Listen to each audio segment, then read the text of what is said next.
The first is introduction. Introduction is a crucial part of any presentation. There are many functions which you need to achieve. One is greet the audience. 2. Express your purpose. 3. Give the structure. 4. Give the timing. And 5. Handling question. The first is greet the audience. For example, good morning or good afternoon, ladies and gentlemen. 2. Good morning or good afternoon, everyone. 2. Express your purpose.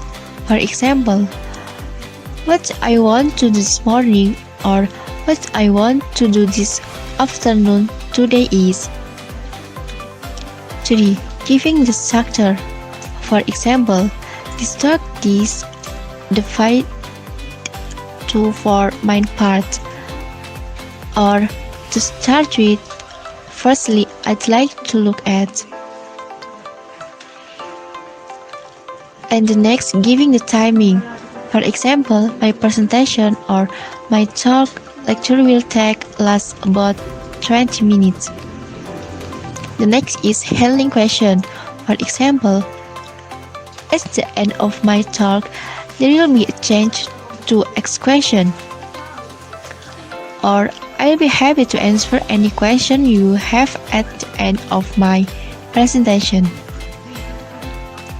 The next is visual aids. Visual aids are a visual support to you standing up and speaking. It is important to be able to refer your visual aids appropriately. For example, as you can see here we can see. And the next is transition. A vital part of any presentation is transitioning or moving on to the new section, giving crucial the end of a section. This helps to the listener understand the structure and following the main points. Use the test useful expressions. For example, let's now move on to, or let's now move on to turn to, or I now want to go on to, or other passages. Giving example. Let me give you an example, such as, or for instance. The next, digressing. For example, I might just mention, or incidentally. The next, summarizing.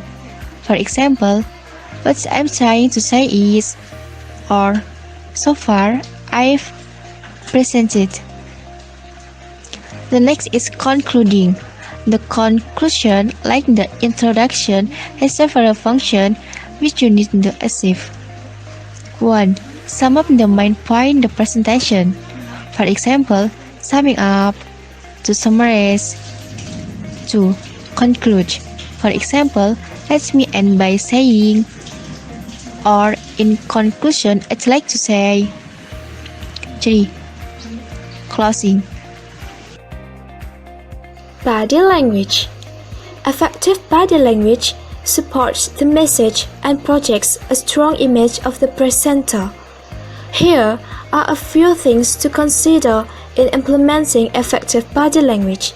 First is gesture. Do use your hands. They don't belong on your hips or in your pockets or floated across your chest either or the head behind your back. Use them to help emphasize a point, to express emotion, to release tension, and to engage your audience. Second is stance. How you stand in front of the room speaks before you open your mouth. Your stance can tell the audience that you are happy, scared, confident, or uncomfortable. Audience read the message unthinkingly and unfeelingly. The feet should point straight ahead, not quite shoulder width apart. When not gesturing, the hands should sit quietly at the sides of the presenter. letting his hands fall to the side between gestures project is. Third is facial expressions. The movements of your eyes, mouth, and facial muscles can build a connection with your audience. A focus is the most important element in this process. Nothing else so directly connects you to your listener. Effective presenters engage one person at a time, focusing long enough to complete a natural phrase and watch it sink in for a moment. This level of focus can rivet the attention of a room by drawing the eyes of each member of the audience and creating natural pauses between phrases. The pauses not only boost attention, but also contribute significantly to comprehension and retention by allowing the listener time to process the message. The other element of facial expression can convey the feelings of the presenter, anything from passion for the subject to depth of concern for the audience. And the last is bring it all together. We need to bring bigger, more expressive, and more powerful. It takes extra effort and energy. It also takes skill and practice. With so much depending on communication, and communication depending on body language, it's worth getting it right. Work on your body language gesture, stance, and facial expression to make the most of every speaking opportunity. And one thing to remember is, don't forget to breathe. While you are on the stage, it can be all too easy to get caught up in your presentation and start to speak fast. But if you speak too fast, your audience will tune out because it will be hard to follow in your hand and you will run out of breath. That's why it's important to take a pause and remember to breathe. Breathing properly will also help you with your voice pitch and tone so you don't sound stagnant and nervous. Verbal communication is nothing but words that come out of our mouth to convey message or idea via sound.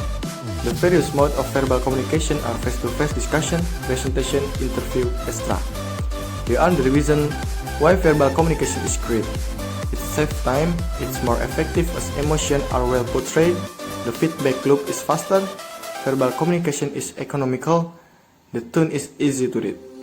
And there is factor of effective verbal communication is, number 1, think before you speak. By organizing your thoughts in advance, you can eliminate many of the awkward pauses that occur when speaking. It will also help you relay your information more concisely.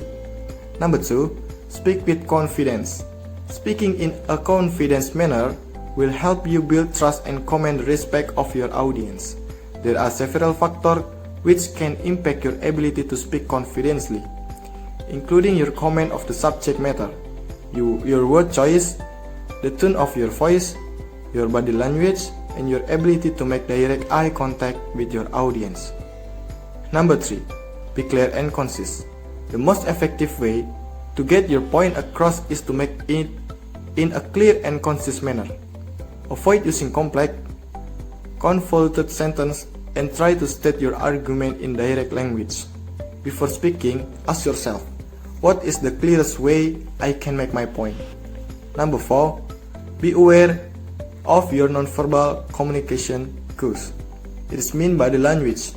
Pay attention to the gesture you make, your facial expression, and your body language to ensure they align with the message you are trying to get across. Number 5, be a good listener, because appreciating the speaker is the best way to be a good speaker.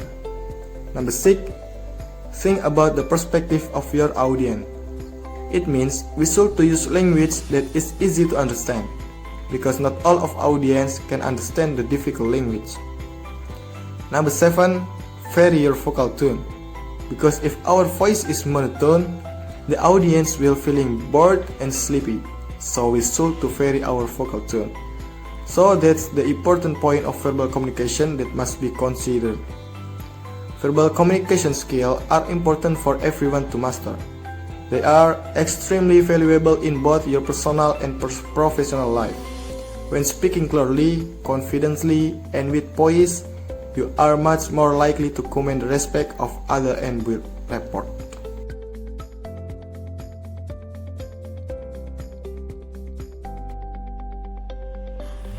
I will explain non-verbal aspect of communication. In effective executive speaking seminar, we provide tools and techniques for building one of the non-verbal communication factors that impact presentation. Use the following checklist to make your presentation a success. The first, facial expression. One of the key elements of nonverbal communication is the expression on your face. Here are a few points to keep in mind when presenting. Smile appropriately. Relax your face. Let your face and body and tongue position to the message. Not for example, word to show agreement or a positive attitude. The second, eye contact. The necessary component of any successful presentation is eye contact, and understanding the right amount of eye contact is a key skill. Look at the audience, not the floor or the ceiling. Establish eye contact around the room with proper people or section of the audience. Hold eye contact for 3 to 5 seconds with a listener. The third, relax your arms and hands to add clarity. Add haste and energy. Keep your hands empty except for a few notch cards. Keep your arms at about waist height and do not look your elbow against your ribs. Do not get too busy with your hands and arms that may create a sense of confusion and disorganization. Use gesture if you are speaking from lectern. Do not grasp the seat as is to have some sort of magic powers. Set the hex of the lectern so that you can assist your notes, gesture, and descend from your midsection up to your head.